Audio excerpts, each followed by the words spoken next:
시청자 여러분 안녕하십니까? VOA 뉴스투데이 시작합니다. 최근 미국 정부는 북한 등에 대한 외교 정책에서 금융기관과 거래에 대한 경제적 제재 활용을 높이고 있는 추세라고 미국 의회 조사국이 밝혔습니다. 금융 제재를 통한 미국의 지렛대를 유지하기 위해 국제 금융통신망 관련 문제들을 종합적으로 검토할 것을 의회에 제안했습니다. 첫 소식 이주은 기자가 보도합니다. 미국 의회 조사국은 19일 발표한 국제금융통신체계에 관한 첫 보고서에서 최근 몇 년간 미국 정부는 외교정책 목표를 진전시키기 위해 금융기관과 거래에 대한 경제적 제재에 점점 더 눈을 돌리고 있다고 밝혔습니다. 미국의 달러와 미국 금융기관의 중심성은 미국의 경제적 지렛대를 제공하며 의회는 금융통신 시스템에 대한 제재 대상의 접근을 제한하기 위한 방안을 고려해왔다는 겁니다. 의회 조사국은 특히 과거 대북 금융거래 연루 가능성이 제기됐던 벨기에 소재 국제금융거래 네트워크인 스위프트에 주목했습니다. 20개국에서 최소 11,500곳의 금융기관들이 이용하는 주요 국제은행 거래망 스위프트는 벨기에 소속이기 때문에 미국의 제재는 스위프트와 제재 대상 기관의 금융메시지 처리는 금지하지 않지만 의회는 이란의 경우 스위프트와 같은 국제금융통신 시스템이 특정 외국은행을 시스템에서 제거하도록 유도하기 위한 제재 사용을 승인했고 북한의 경우에도 이런 정책을 고려한 적이 있다고 밝혔습니다.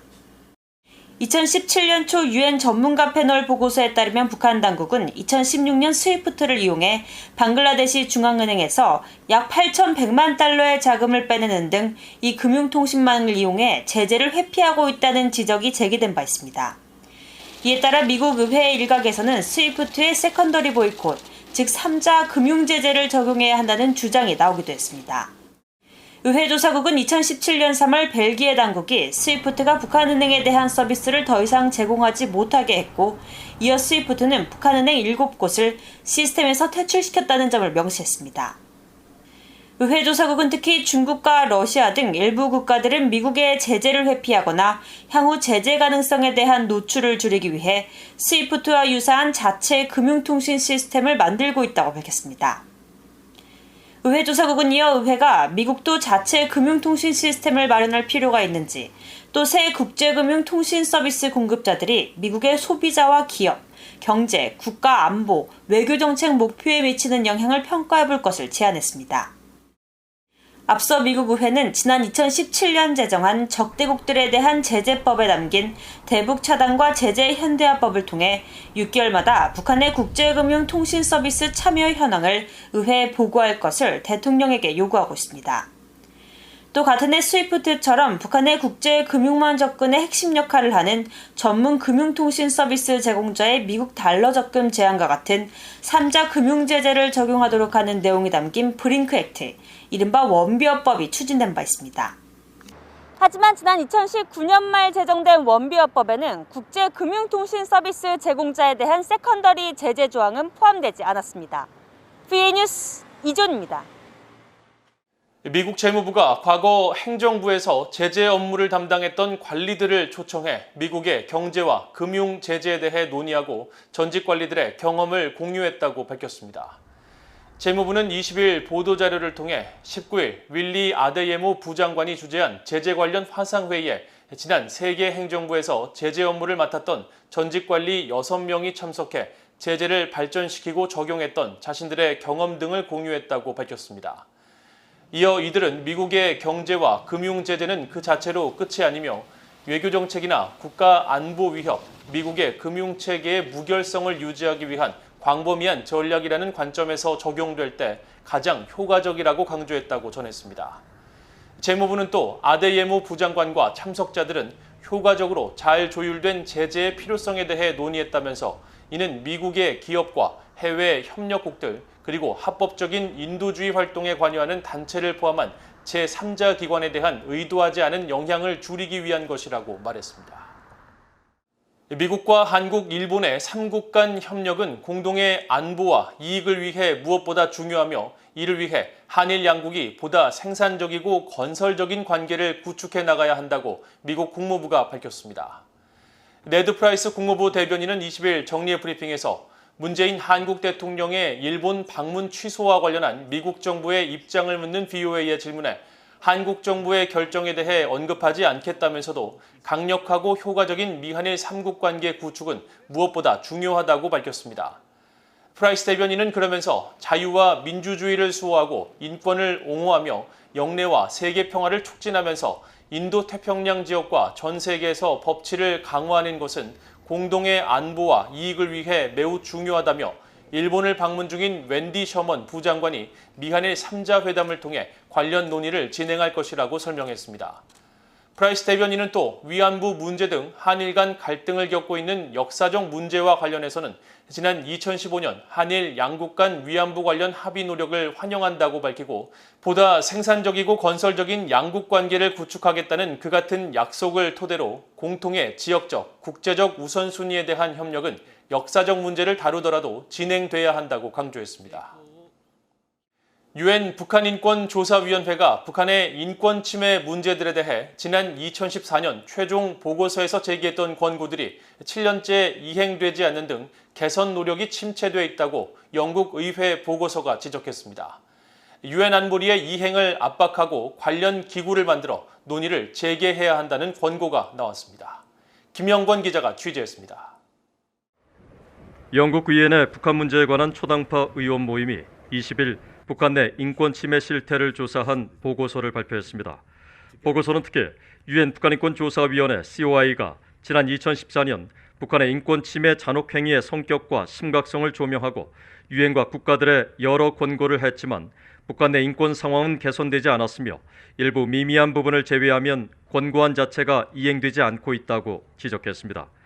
북한 당국의 관리들은 계속 살인과 고문, 비인간적 처벌, 성폭력, 강제낙태, 현대판 노예제도, 종교 박해 등 많은 인권 침해와 반인도적 범죄에 관여해왔다는 겁니다. 호주 대법관 출신인 마이클 커비 전 유엔 북한인권조사위원회 위원장은 보고서 특별기구에서 유엔과 관련 기구들의 방관으로 인해 유엔 북한인권조사위 보고서가 공개한 인권 침해의 주요 특징이 지금도 똑같이 남아있다면서 유엔 회원국 대부분이 문제들을 외면했다고 비판했습니다.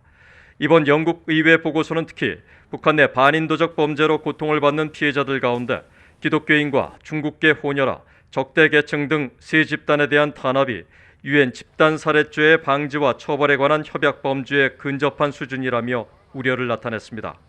영국 의회 북한 문제에 관한 초당파 의원 모임의 공동 의장인 데이비드 엘튼 상원 의원은 이날 보도자료를 통해 전 세계 수많은 도전과 관심에도 불구하고 국제사회는 궁지에 몰려 고통받는 북한 주민들을 절대로 잊지 말아야 한다면서 영국 의회는 북한 주민들을 대신해서 목소리를 내고 행동할 의무를 결코 잊지 않을 것이라고 강조했습니다. 이번 보고서는 영국 정부가 최대한의 수단을 동원해 북한 주민들이 신앙의 자유 등 모든 인권을 보장받도록 적극 관여하고 관련 입장을 유지하는 미국 등 다른 국가들과 협력해 유엔 안보리에서 북한 인권 문제에 대한 새로운 관심을 촉구하고 회의 빈도를 높여야 한다고 권고했습니다. 영국 상하원 안에서 계속해서 이제 반복적으로 이제 상기시키고 국회 안에서 이제 청문회도 열고 오고 유럽 내 안에 국가들이 이제 지금 캐나다도 그렇고 영향력을 실어주지 않을까 이렇게 제가 예측하고 있습니다. 영국 의회 보고서는 또 영국 정부가 유엔의 권고안들을 다시 검토해서 북한 관련 인권 접촉 그룹을 설립하고 정기적 토론 보장 등의 지원을 해야 한다고 권고했습니다. DA뉴스 김영권입니다. 일본을 방문 중인 웬디 셔먼 미국 국무부 부장관이 북한 정권에 의한 일본인 납북 피해자 가족들을 만나 이들을 위로하고 문제 해결을 위해 미국 정부가 함께 노력하겠다는 뜻을 밝혔습니다.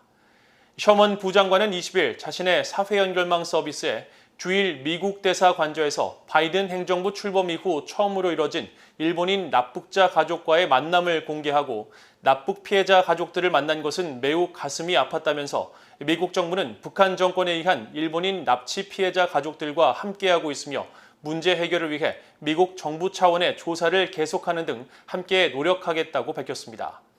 납북 피해자인 요코타 메구미 씨의 가족들은 만남 직후 취재진과 만나 셔먼 부장관의 위로에 큰 용기를 얻었다면서 북한 정권에 의한 납치 피해자들이 하루빨리 사랑하는 가족들의 품으로 돌아올 수 있도록 미국과 일본 정부가 문제 해결에 나서줄 것을 요청했다고 일본 NHK 방송 등이 전했습니다.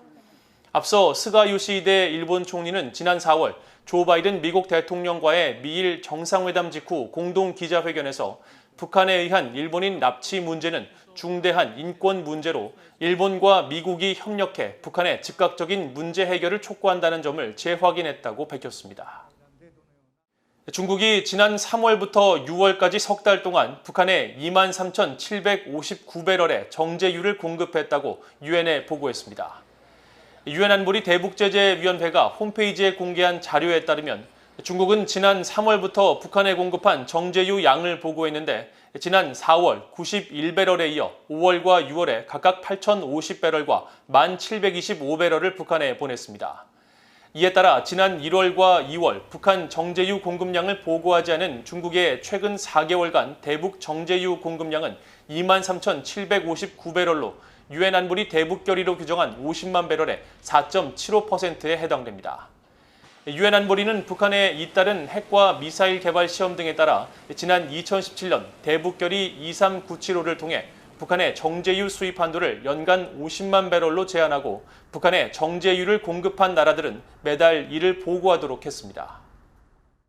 이상으로 VOA 뉴스투데이를 모두 마칩니다. 시청해주신 여러분 고맙습니다.